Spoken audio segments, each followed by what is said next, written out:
तो क्या आपको वाइब्रेटर का मतलब पता है? हेलो भाई, स्वागत है एक और नई वीडियो में। तो आज मैं आप लोग को चरमसुख चौल हाउस की पूरी स्टोरी बताने वाला हूँ। तो कहानी स्टार्ट होती है एक बंदे से जिसका नाम रोनित था, जो नौकरी के लिए मुंबई में इंटरव्यू के लिए आया था और तब तक के लिए अपनी मामी के यहाँ रुकने के लिए आया था। और ये है रेनू, मामी की बहू और रोनित की सगी नहीं पर भाभी लगती हैं। और भाभी को देखते ही इसका दिल उन पर आ जाता है। अब स्नेहल भी थोड़ी देर में कॉलेज से वापस आ गई थी। स्नेहल मामी की छोटी बेटी थी और मामा भी थोड़ी देर में घर पर आ गए थे और ये लोग भी रोनित से मिलते हैं और मिलकर सभी खुश थे। अब स्नेहल नहाकर बाथरूम से निकलती है और फिर रोनित नहाने के लिए जाता है, जिसे देखकर भाभी के मुंह से लार टपक रही थी। अब स्नेहल आकर भाभी को बताती है कि बाथरूम के अंदर हम दोनों के ब्रा और पैंटी रखे हुए हैं।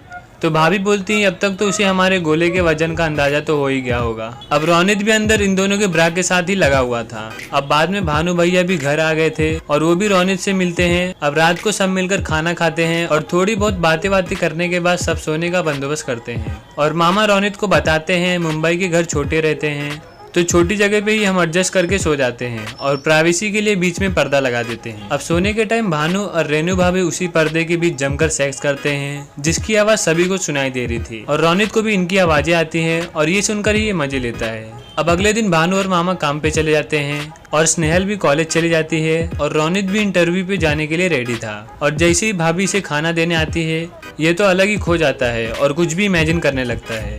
अभी इंटरव्यू के लिए जाता है जहाँ इसको वो काउंटर वाली लड़की में भी रेनू भाभी दिखाई दे रही थी, जिसकी वजह से ये अंदर जाने में भी काफी लेट हो गया था। अब अंदर जाने के बाद सर कुछ भी इससे पूछते थे, लेकिन ये तो अलग ही नशे में खोया हुआ था। इसे तो हर जगह बस भाभी ही नजर आ रही थी। अब इस वजह से उसको सर ने चिल्लाकर वापस भेज दिया। और यहाँ मामी रेनू भाभी को बोलती है कुछ लाज शर्म नाम की चीज है कि नहीं? हम तो रोज रात को कान बंद कर लेते हैं, लेकिन घर में मेहमान आया हुआ था, वो तुम दोनों के बारे में क्या सोचेगा? तो भाभी बोलती है आपके ही बेटे की गलती है, हर रोज 3-3 बार करते हैं, कभी कभी तो मुंह में भी। मामी बोलती है छी।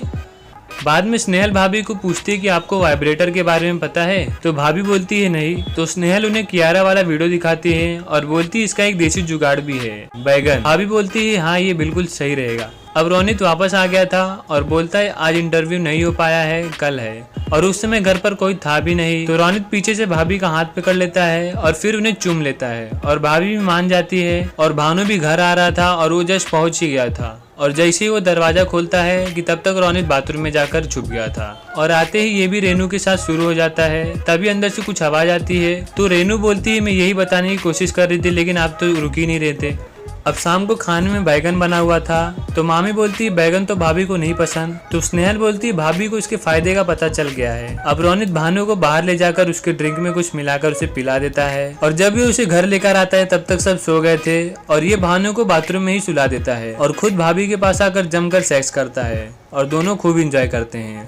अब अगले दिन बाहर स्नेहल रोनित को बोलती है कि मुझे पता है कि आपने रात को क्या किया, तुमने भाभी के साथ मजे किए। और वहीं हो जाता है एपिसोड खत्म। पूरी कहानी खत्म हो जाएगी, लेकिन सबका एक ही सवाल रहेगा कि अडल्ट कंटेंट कहाँ है? लौड़ा का चरम सुख है। मतलब अब उल्लू भी अपने फैंस का काट रही है। हद हो गई भाई। थी पूरी कहानी बस टाइम पास से भरी थी, आपको देखते देखते ही बोर आ जाएगा। तो इसी के साथ वीडियो खत्म होता है। वीडियो पसंद आई हो तो प्लीज़ सब्सक्राइब कर दे और लाइक कर दे और कमेंट करके जरूर बताएं कि आपको ये वेब सीरीज कैसी लगी।